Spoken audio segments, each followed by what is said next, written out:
कांग्रेस की स्टार प्रचारक और राम नरेश जी की बहू रोशनी यादव आजमगढ़ में एक रैली में गरजी और धर्मेंद्र यादव के लिए मांगी वोटें। आइए सुनते हैं उनका जोश से भरा हुआ भाषण। खून गरीब का पीने में राम मंदिर या बाबरी का पक्ष नहीं मैं लाई हूँ। राम मंदिर या बाबरी का पक्ष नहीं मैं लाई हूँ। घायल देश उत्तर प्रदेश चीख रहा है, मैं चीख सुनाने आई हूँ। तो ये जो मेरे सामने मुझे सुनने वाले मेरे माता पिता और मेरे भाई बहन जो आप सब खड़े बैठे हैं, उससे ये नेता ओजस्वी और समाज सेवक बनता है। यही नेता की पहचान होती है। और आदरणीय मुलायम सिंह जी ने और आदरणीय मेरे दादा राम नरेश यादव जी ने किसान पुत्र होकर इस धरती को सींचकर समाजवाद की नींव को गाढ़ा था। और आज भूलना नहीं चाहिए जो इस देश के प्रधानमंत्री खुद को कहते हैं कि 140 करोड़ देशवासी मेरा परिवार है।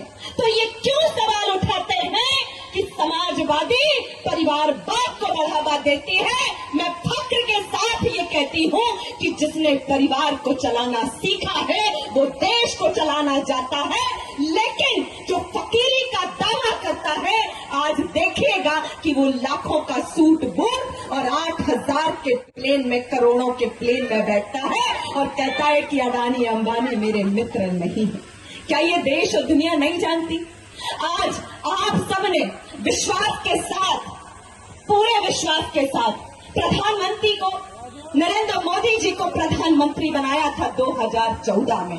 लेकिन दुर्भाग्य कि 2014 में बनाया और एक पुलवामा जैसी घटना होती है। और 2019 में प्रधानमंत्री जगह जगह जाकर के पुलवामा में शहीद हुए हमारे वीर जवान भाइयों का सौदा करते हैं और एक एक वोट की अपील करते हैं। अन्यथा वो 2019 का चुनाव भी नहीं जीतते। और आज भी और कल भी ये इंडिया गठबंधन उनसे सवाल पूछता है कि पुलवामा में कितने जवान शहीद हुए, ये बताना चाहिए।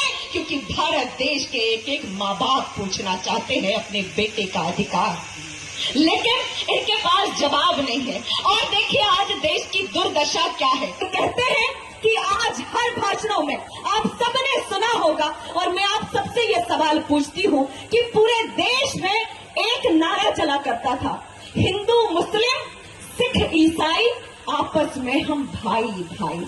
आज कहीं आपको ये नारा सुनने को मिलता है? सच बताइएगा।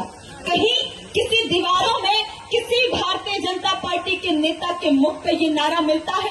आज मुझे याद आता है कि वो क्या कहते हैं कि हम सबके ज्ञान को बांटा जा रहा है और हिंदुस्तान को बांटा जा रहा है, और हम सबका ध्यान भटकाकर हमें आपस में बांटने का नारा भारतीय जनता पार्टी के प्रधानमंत्री हिंदू मुस्लिम मांस मछली और मंगलसूत्र करके हमें बंटवारे की भावना में विभाजित करने का काम कर रहे हैं। अरे इनको ये क्यों मान रहते हैं? क्या इनको आपने मणिपुर की घटना देखी? ये कहते हैं कि बहनों का मान सम्मान रखते हैं। आप सबने देखी होगी। और इसी उत्तर प्रदेश में हमारे हाथरस की बेटी, किस तरीके से उसका बलात्कार होता है, किस तरीके का कुकर्म किया जाता है, और ये भारतीय जनता पार्टी मौन रहती है। मणिपुर में बेटियां नग्न होकर के अपनी निर्लज्जता की भीख मांगती है, और हद तो तब होती है कि एक फौजी की बीबी भी अपने सम्मान की, अपनी इज्जत की भीख मांगती है, लेकिन प्रधानमंत्री मौन होकर के बैठे रहते हैं। तो माँ बाप आप बताइएगा कि जो व्यक्ति मणिपुर को जलता हुआ देख सकता है, तो ये कोई बड़ी बात नहीं है कि एक दिन वो इस देश में एक राज्य को जलता हुआ देख सकता है।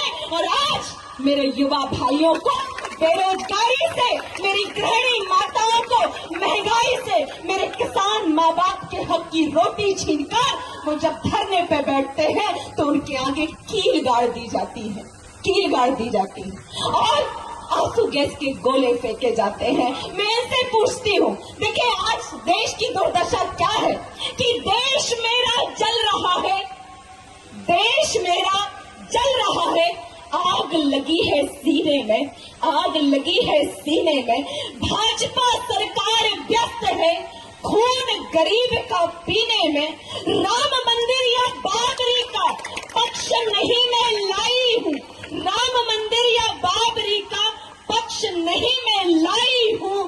घायल देश उत्तर प्रदेश चीख रहा है, मैं चीख सुनाने आई हूँ। और आज ये इंडिया गठबंधन और समाजवाद आदरणीय भाई धर्मेंद्र यादव जी उपचुनाव में भी आपके सामने आए थे और बहुत कम वोटों से 8,000 के करीब के वोटों से इनकी हार हुई थी। तो मैं आप सबसे ये निवेदन करूंगी कि कांग्रेस के एक स्टार प्रचारक होने के नाते और आपकी बहू होने के नाते, आपकी बेटी होने के नाते, कि आप सब इनकी झोली